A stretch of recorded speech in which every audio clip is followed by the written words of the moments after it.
दाऊद इब्राहिम को क्या हुआ है, इस सवाल पर अटकलें और तेज हो गई हैं। दाऊद के लंबे वक्त से बीमार होने की खबरें आती रही, लेकिन ऐसा पहली बार है कि उसके जिंदा होने तक पर सवाल खड़े किए जा रहे हैं। हमने आज पूरे दिन इसकी पड़ताल की और इसके लिए न्यूज 24 ने दाऊद के सबसे करीबी सहयोगी छोटा शकील से बातचीत की। हमने उनसे पूछा कि 1993 के मुंबई सीरियल ब्लास्ट के इस गुनहगार को आखिर हुआ क्या है।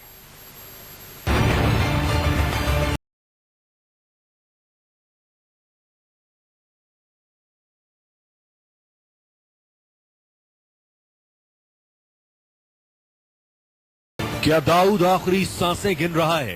क्या दाऊद के दिल की धड़कनें थम रही हैं? क्या दाऊद अब कभी होश में नहीं आ पाएगा, या फिर दाऊद की मौत हो गई है? हिंदुस्तान के सबसे बड़े दुश्मनों में से एक दाऊद को आखिर क्या हुआ है?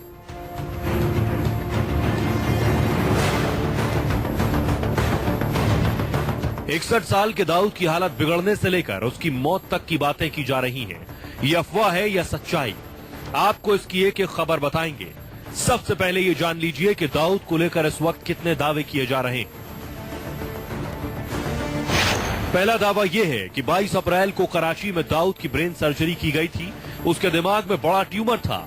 ऑपरेशन पाकिस्तान के एक सबसे बड़े सर्जन ने किया। ये नाकाम रहा, जिसके बाद से उसे वेंटिलेटर के सहारे जिंदा रखा गया है। दूसरा दावा यह है कि 20 दिन पहले दाऊद इब्राहिम को लकवे का अटैक आया था, जिसके बाद उसके शरीर का दायां हिस्सा काम नहीं कर रहा और हालत लगातार बिगड़ती जा रही है। तीसरा दावा यह है कि दिल का दौरा पड़ने से दाऊद की मौत हो चुकी है। उसे हार्ट अटैक के बाद कराची के कंबाइंड मिलिट्री हॉस्पिटल लाया गया था, जहां उसने आखिरी सांसें ली। दाऊद को लेकर इसमें सबसे पुख्ता खबर कौन सी है, ये जानने के लिए हमने दाऊद के सहयोगी छोटा शकील से बातचीत की। शकील भाई, हमें ये पता चला है कि दाऊद की तबीयत काफी खराब थी और उनका एक ऑपरेशन हुआ, जिसके बाद उनकी तबीयत काफी बिगड़ गई है। इस खबर में कितनी सच्चाई है? ये बकवास है और बिल्कुल अफवाह है और इसमें कोई सच्चाई नहीं है। वो बिल्कुल फिट एंड फाइन है। आप वो जो भी खबर दे रहा है वो गलत खबर दे रहा है। तो वैसे भी हर 6 महीने में, साल में एक नई बीमारी पैदा कर लेते हैं दाऊद भाई के पीछे, और हर वक्त मुझे क्लियर करवाना पड़ता है इन मामलों को। तो कुछ बात नहीं है, बिल्कुल फिट है। तो क्या ये एक खबर ये भी आई थी कि उनका एक ऑपरेशन किया गया था कराची में, जिसके बाद से उनकी तबीयत खराब हुई? तो क्या किसी तरीके का कोई ऑपरेशन हुआ है दाऊद का? नहीं, एकदम फिट है, कोई ऑपरेशन वगैरह नहीं, कुछ भी नहीं। गलत खबर है बिल्कुल। पहले भी आती रही हैं, लेकिन इस बार जिस तरह एक के बाद एक कई खबरें सामने आ रही हैं, वैसा पहले कभी नहीं हुआ था। इसलिए हमने शकील से अगला सवाल किया। तो किसी तरह की कोई बीमारी से जूझ रहे हैं क्या दाऊद? की कोई बीमारी है उनको जिसकी वजह से उनकी तबीयत खराब रहती हो, या फिर कोई चेकअप होता हो? नहीं, ऐसी कोई बीमारी नहीं है, ऐसा कुछ भी नहीं, बिल्कुल नहीं है। साफ है, दाऊद की बीमारी से जुड़ी खबरों से उसके गुर्गे परेशान हैं और डी कंपनी की पूरी कोशिश इसे झुठलाने की है। प्रशांत गुप्ता, दिल्ली, न्यूज 24। पाकिस्तान ने दाऊद को उसके हाल पर छोड़ दिया है। पाक के लिए यह आतंकी बड़ी मुसीबत का सबब बन गया है। उसे डर है, अगर दाऊद से जुड़ा सच दुनिया के सामने आ गया तो कहीं वो कहीं का नहीं रहेगा। इसलिए दाऊद को इलाज के लिए पाक छोड़ने की इजाजत तक नहीं है। अस्पताल तक में उस पर ISI नजर रखती है।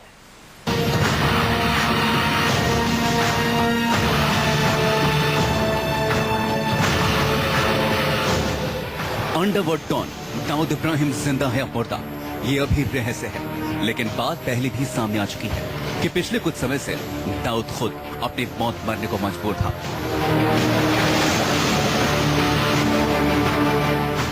दरअसल दाऊद के बीमार होने के बाद डी कंपनी किसी कीमत पर कबूल नहीं करना चाहती। उसे पता है कि दाऊद के कमजोर होने की बात सुनकर उसके काले धंधे से जुड़े लोग किनारे हो सकते हैं। दाऊद की बीमारी से जुड़ी खबर ने उसे परेशान कर दिया है। अच्छा शकील भाई, आपने कहा कि लोग उड़ाते हैं और ये जानबूझ के फैलाया जा रहा है पूरा मामला कि दाऊद की तबीयत खराब है। तो कौन लोग हैं इसके पीछे, कौन उड़ा रहे हैं अफवाहें? जो आप लोगों को न्यूज देता वही लोग होंगे ना। आप न्यूज बनाते हो, आपके पास न्यूज आती है, आप मुझसे पूछो, मैं डिनाई करता हूँ, मैं क्लियर करता हूँ उस चीज को। सच ये है कि आतंकियों के फंडिंग करने वालों पर नकेल कसने की भारत की मुहिम के बाद दाऊद का धंधा बंद होने लगा था। 1993 के मुंबई सीरियल धमाके के इस मास्टरमाइंड का काला कारोबार करीब करीब चौपट हो चुका था। संयुक्त अरब अमीरात से लेकर ब्रिटेन तक में उसके ब्लैक प्रॉपर्टी पर शिकंजा कस चुका था। दुनिया भर में उसकी कई कंपनियों को ब्लैकलिस्ट कर दिया गया था। इसके बाद से दाऊद बुरी तरह परेशान था। दाऊद को अपने पकड़े जाने का डर सताने लगा। अब वो और उसके गुर्गे भागे भागे फिर रहे हैं। सुनिए दाऊद के गुर्गे छोटा शकील ने इस मुद्दे पर न्यूज 24 से बातचीत में क्या कहा। पाकिस्तान या फिर दुबई रहने का क्या मतलब है? देश में आए और यहाँ पर आकर फेस करें किसको? तो जबरदस्ती है किसी की, हम कहीं भी रहे तो हमें फेस नहीं करना है। जब करना था जब हमने कहा, किसी ने नहीं सुनी। गवर्नमेंट से बात हुई है उस वक्त में, जो गवर्नमेंट है उनसे बात की। अब क्यों प्रेशर कर रहे हो, क्यों इसको इतना हाई टिकेट कर रहे हो? या 24-25 साल हो गए इस मैटर को। इसके बाद न्यूज 24 ने छोटा शकील से सीधा सवाल किया। पूछा कि बताओ इस वक्त पाकिस्तान में हो या कहीं और छिपे बैठे हो। लेकिन दाऊद का सहयोगी इस पर कुछ भी कहने को तैयार नहीं था। इस समय आप लोग कहाँ हैं, दुबई या पाकिस्तान? आप लोगों के दिल में, मैं आप लोगों के दिल में। नहीं, आपने मेरा जवाब नहीं दिया। मैंने आपको जवाब दे दिया। दुनिया जानती है दाऊद पाकिस्तान में है और अब अपनी जबरदस्त घेराबंदी के बाद वो बुरी तरह परेशान है। बीमारी ने उसकी हालत और भी पस्त कर दी है।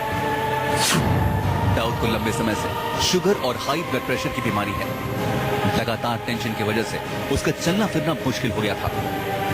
इस बीच फरवरी में उसके एक पैर में चोट लग गई। चोट की वजह से बाद में उसे गैंग्रीन होने की भी खबर आई थी। यहां तक कहा गया था कि पैर काटने के अलावा डॉक्टर्स के पास कोई और रास्ता नहीं है।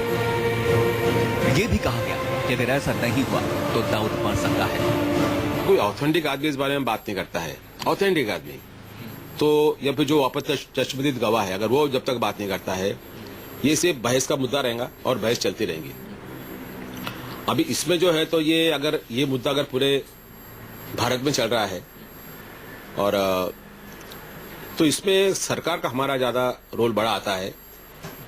सरकार के पास में आईबी है, रॉ है, ये ऑथेंटिसिटी मालूम कर सकते हैं। सूत्रों की माने तो दाऊद अपनी तमाम बीमारियों का विदेश में इलाज चाहता था, लेकिन उसे पिछले 24 साल से अपने यहाँ छिपा कर रखने वाला पाकिस्तान इसके लिए राजी नहीं हुआ। पाकिस्तान को डर था कि अगर बदले माहौल में दाऊद पाकिस्तान से निकला तो उसे गिरफ्तार किया जा सकता है। और अगर दाऊद एक बार उसके हाथ से बाहर गया तो पोल खोलते देर नहीं लगेगी।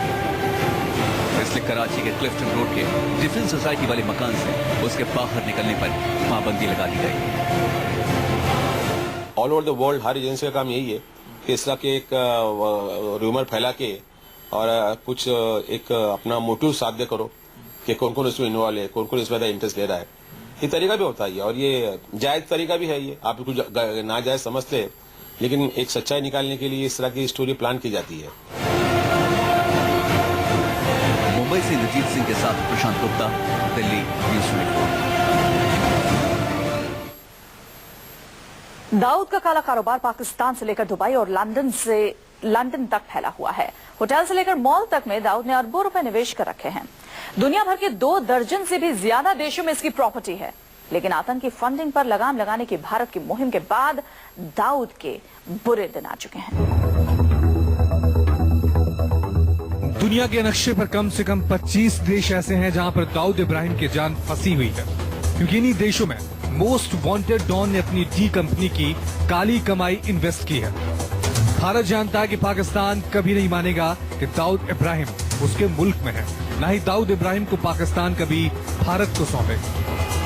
इसलिए दाऊद को खत्म करने के लिए भारत ने खास प्लान बनाया है। दुनिया के नक्शे पर अगर देखें तो Dubai, Britain, Australia, New Zealand, Cyprus, दक्षिण अफ्रीका, टर्की, स्पेन, मोरक्को जैसे कई देश हैं जहां दाऊद की डी कंपनी का अरबों का साम्राज्य है। और दुनिया के इन्हीं देशों में फैले दाऊद के काले साम्राज्य पर ग्रहण लगाने जा रहा है भारत। जो आदमी ने मतलब बम ब्लास्ट में है, जो आदमी भारत का सबसे मोस्ट वांटेड है, तो वो अभी किधर है, कैसा है, सरकार क्यों नहीं ला रही है, तो ये बातें जानने का पब्लिक का हक है। और सरकार ने इन बातों को खुलासा करना चाहिए। वैसे जब माहौल बना है और शक का माहौल बन चुका है पूरे का। दुनिया में दाऊद की काली प्रॉपर्टी का जिम्मा इस वक्त इकबाल मिर्ची के 2 बेटे संभाल रहे हैं, जिनके नाम है जुनैद इकबाल मेमन और आसिफ इकबाल मेमन। खुफिया एजेंसियों ने जब आसिफ और जुनैद के ईमेल को हैक किया तो दाऊद के विदेश में फैले साम्राज्य का पता चला।